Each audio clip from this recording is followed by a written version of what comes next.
Hey everybody, Scout Crafty here again. It's a Wednesday, midweek Wednesday. Hope you're having a great week so far. We have a lot to get to today, so I had to reshoot this opening. It's actually, I finished the project. It's going to be a good one today.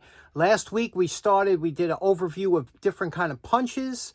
Today we're going to refurbish some of my worst punches, and then we're going to make a punch, so let's get right to it. Okay, to start off with, we picked a couple punches here that are pretty much indicative of what you might have at home, and also some ones that need some immediate work because of the tops were flared out and they got to be ground down.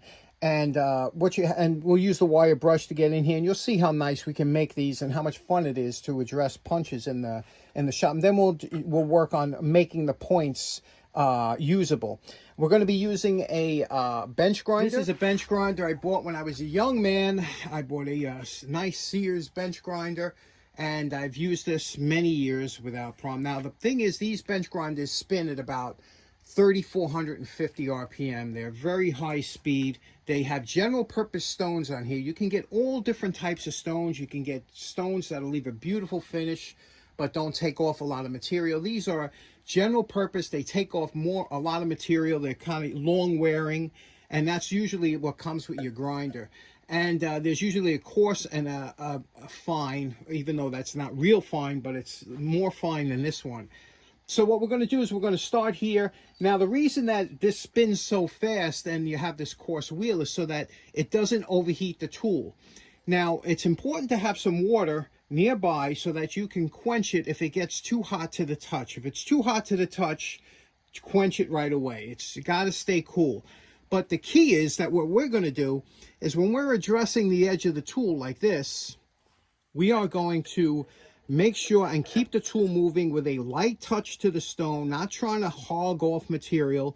Let the stone do the work, keep moving, and you'll see that it stays cool to the touch. It doesn't get hot. The only time you'll really get hot is if you push hard into the stone and you're trying to remove a lot of material. The other thing is that when you're taking material off like this, try and go across the whole stone because you don't want to wear any grooves into your stone. So, just try and use the whole stone, especially with something like this, and you'll see how quickly we can clean up these backs. Now, I'm showing you this next couple seconds in real time because I want to stress how important it is not to hog off material on the stone. You can see we're taking very light passes here. The tool is extremely cool to the touch. You could do this all day without having to quench it, and that's important. Light passes, and just let the stone do the work.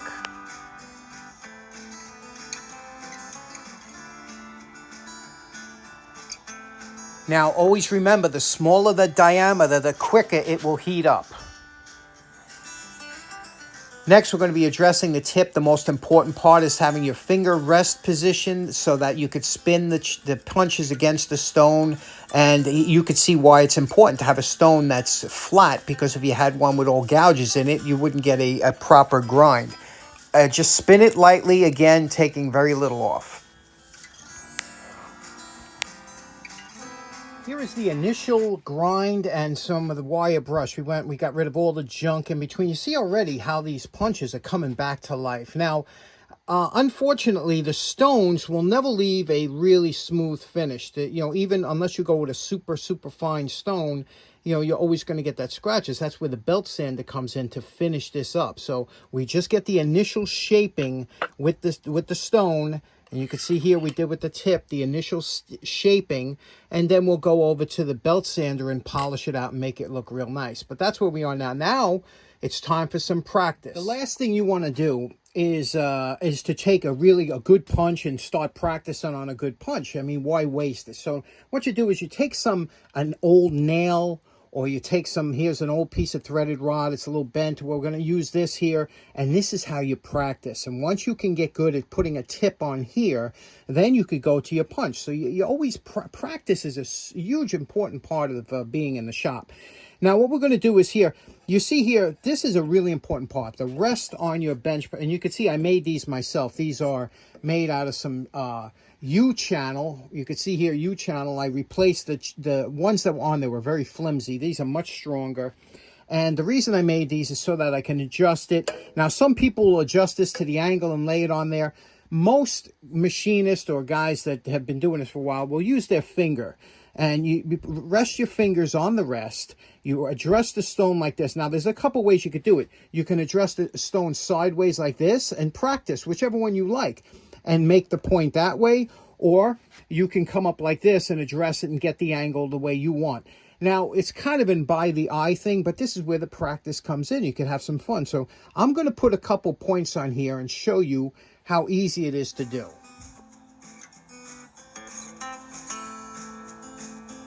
Now, I demonstrated the way to attack it from the side like that, and you can see how quickly we got a decent... Now, you could change whatever angle you want. This is a little bit steep, but now I want to show you, look at the coarse, you know, the stone, the little scratches out. We're going to go to the fine side, and I'm going to show you addressing the stone straight up like this, and we're going to put that final point on there.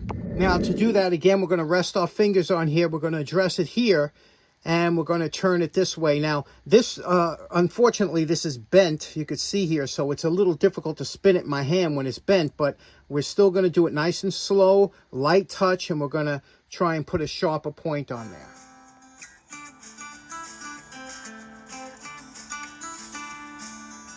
Okay, now you see that point there? That is, now this would be considered like a prick punch. This would be something that you would use, you know, this wouldn't have a lot of strength because of the sharp profile, but it's good for getting that initial tip or whatever. Now, I address this now. Again, I'm not an expert with the stone, and these are kind of coarse stones, but what I like to do is finish up with the belt sander and polish out the tip and make it nice. And we're calling this project done. You can see how nice these all came out. Even the threaded rod, the tip we put on there, you could see how beautiful that tip came out. And you could see, you know, the grind on there. That is a sharper tip than would normally be used for metalworking. But again, you can make any degree tip you want once you get practice on the grinder. Now, if you'll notice, a lot of these, a lot of punches have a square edge to it. And that's so to stop it from rolling off the edge of the table. That's why, and even this one here, that's a round one, but it has this little square area on there. That's to stop it from rolling, because if you had a punch like this, it could roll off, and that's always an issue. So a lot of your punches had either a square or hexagon or something. Now, a nice way to be able, and very quick way to address a drill tip or a punch tip is to put it into an electric drill and go on to the belt sander or grinder or something like that. The only problem with that is you have to be very aware of the heat. Remember, heat is our enemy, rigidity is our friend. And, you know, it's very easy to overheat because you got the spinning drill and you have the spinning stone or belt sander addressing that tip. And the tip is the hardest part.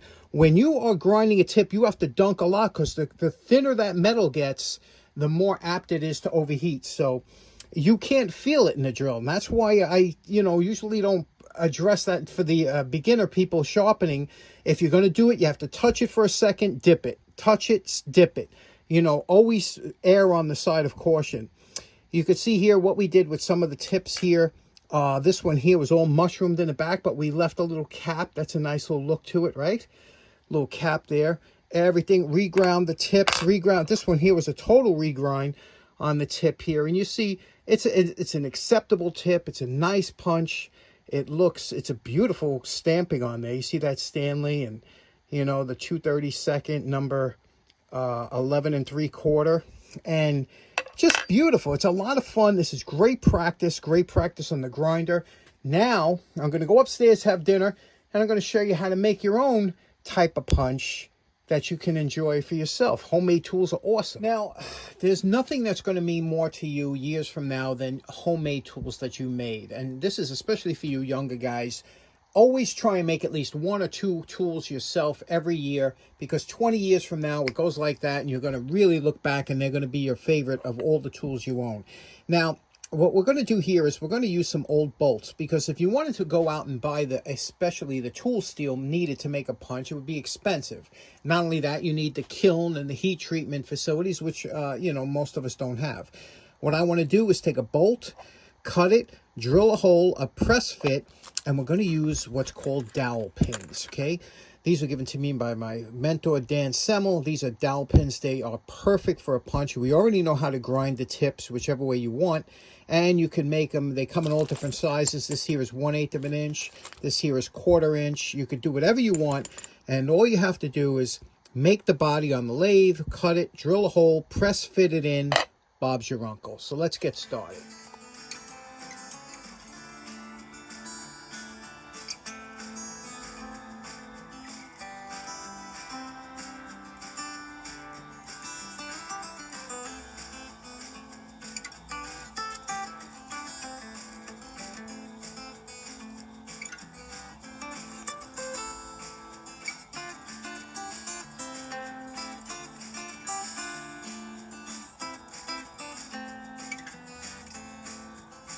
Here is our roughed out punch. You can see from the bowl we cut the head off, okay? This is just roughed out. We have a hole. Now what we want to do is we want to get a press fit for that dowel pin.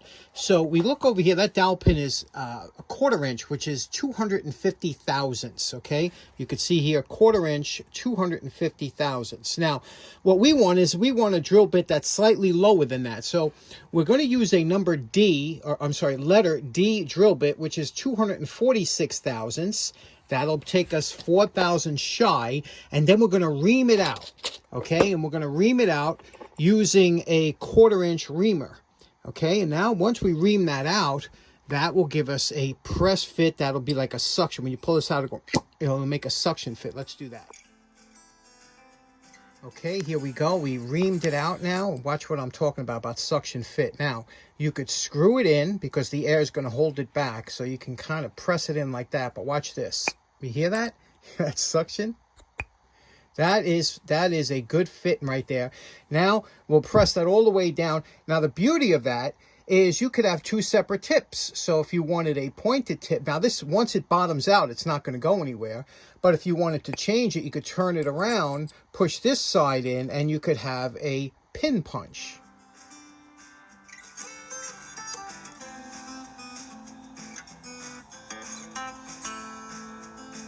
And we're calling this project done. This has to be one of my top 10 favorite projects that I've made.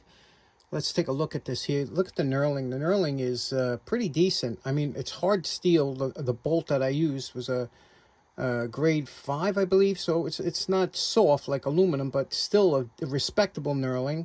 I did the top up nice. Made the transition going down here. Now, the reason I made this a little bit longer for 2 reasons.